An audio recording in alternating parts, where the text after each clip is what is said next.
নিয়েছি টমেটো, টমেটোটাকে পরে গ্রেট করে নেব, বুঝলে তো।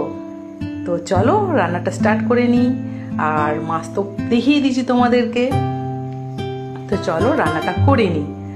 এই যে কড়াইয়ে তেল দিয়ে দিয়েছি, পেঁয়াজটাও দিয়ে দিচ্ছি তেলের মধ্যে, আর লাল করে ভেজে নেব। লাল করে না ভাজলে পেঁয়াজের গন্ধটা ঠিক বেরোয় না, মানে পেঁয়াজের একটা যে ফ্লেভারটা সেটা বেরোয় না, তাই না বলো? তো সুন্দর করে লাল লাল করে নিচ্ছি, তারপর দিয়ে দেব পেঁয়াজ বাটাটা। এই দেখো সেটাও লাল করে ভেজে নিয়েছি। এরপর দিয়ে দিয়েছি আদা রসুনের পেস্ট, হলুদের গুঁড়ো, জিরের গুঁড়ো, একটু লাল লঙ্কা, গুঁড়ো লঙ্কা দিয়ে দিচ্ছি, একটু কাঁচা লঙ্কা দিয়ে দিচ্ছি, আর স্বাদ মতো নুন দিয়ে দিয়েছি। এরপর ভালো করে কষিয়ে নেবো, একদম তেল বেরোনোর মতো কষিয়ে নেবো, নাহলে তো মশলার গন্ধ বেরোবে, তাই না বলো? তো ভালো করে কষালে রান্নার টেস্ট আলাদাই হয়। তো কষিয়ে নিলাম।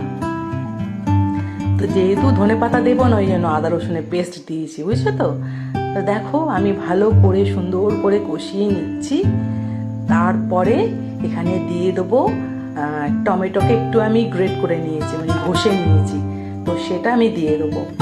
তো এখন একটু তেল বেরিয়ে এসছে দেখো। এরপর আমি টমেটোটা দিয়ে দিচ্ছি, আর পেঁয়াজের রসও রেখে দিয়েছি সেটা দিয়ে দিলাম। এটা দিয়ে আরো ভালো করে কষিয়ে নেবো, একদম শুকনো শুকনো করে কষিয়ে নেবো, যাতে মানে কাঁচা গন্ধ মশলার না থাকে। তো চলো ভালো করে কষিয়ে নিই। যত তরকারি রান্না কষাবে না, মশলা কষাবে, ততই রান্নাটা টেস্টি হবে। এবার ঢেকে দিয়েছি দেখো তোমরা। এবারে ঢাকনা খুলে দেখো কিরকম তেল বেরিয়েছে, দেখতে পাচ্ছ তো? ভালো করে একটু কষা কষা করে মানে আমি মশলাটা কষিয়ে নিয়েছি। মাছ তো অর্ধেক সেদ্ধই হয়ে গেছে, এটা গরম জলে ধুয়েছি না। এবার মাছগুলো দিয়ে দিয়েছি, দেখতেই পারছো। ভালো করে এগুলোকে আবার কষিয়ে নেবো মাছের সাথে মশলাটা। দেখো কালারটা কি সুন্দর হয়েছে। আর আমি আস্তে আস্তে নাড়ছি, মাছগুলো যাতে না ভেঙে যায়, মাছগুলো যাতে গোটা গোটাই থাকে। নরম তো মাছ, তার উপর সেদ্ধ করেছি একটু গরম জলে, না হলে তো বালি থাকে। তো দেখো এবার একটু জল দিয়ে দিচ্ছি, কষিয়ে এবার ঢেকে দেবো। একটু জোরে করে গ্যাসের ফ্লেমটা বাড়িয়ে দেবো, যাতে মশলাটা তাড়াতাড়ি মানে শুকিয়ে যায়, কেন একটু কষা কষা করবো তো, তাই একটু ভালো করে কষিয়ে নেবো। জল জল জল জল করবো না, বুঝেছো তো, একটু কষা করবো, তাই ভালো করে কষিয়ে নিয়েছি। তারপর জল ঢেলেছি, দেখো এবার জলটা শুকিয়ে গিয়ে কিরকম হয়েছে, একদম কষা কষা।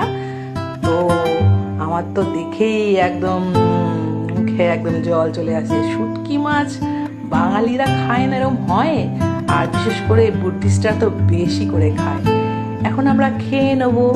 তো খাবার বেড়ে নিচ্ছি। দেখো আজকে তোমাদেরকে দেখাবো মিস্টার বড়ুয়া আজকের রান্নাগুলো খেয়ে কিরকম রিভিউ দেয়। রোজ তো সবসময় আমি খেয়ে বলি তোমাদেরকে, আজকে মিস্টার বড়ুয়াকে দিয়ে বলাবো। তো এখানের আরেকটা রান্না করেছি, পটল আলু কুমড়ো দিয়ে একটা ছেচকি টাইপের, সেটা দেখাইনি, শুটকির তরকারিটাই দেখিয়েছি, নাহলে তো ভিডিওটা অনেক বড় হয়ে যাবে, তোমরা বোরিং হয়ে যাবে। আর নিয়ে নিচ্ছি স্যালাড। তো চলো মিস্টার বড়ুয়াকে খেতে দিয়ে দিই। তো বন্ধুরা আজকে মিস্টার বড়ুয়াকে দিয়ে তোমাদের রিভিউ দেব রান্নাটা কেমন হয়েছে। হাতে এখানে করেছি কুমড়োর ছেচকি, পটল দিয়ে আলু দিয়ে, আর কাচ্চি মাছের ঝাল। তো খেয়ে দেখো মিস্টার বড়ুয়া তোমাদের কি বলে দেখি। তো খেয়ে দেখো ছেচকিটা কেমন হয়েছে।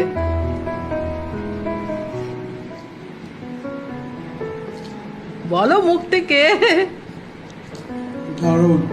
আর একটু তুমি মাছটা খেয়ে দেখো, তারপর পরে আস্তে আস্তে খেও।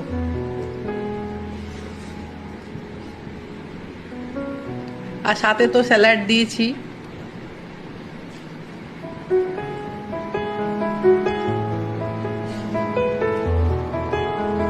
ভালো হয়েছে?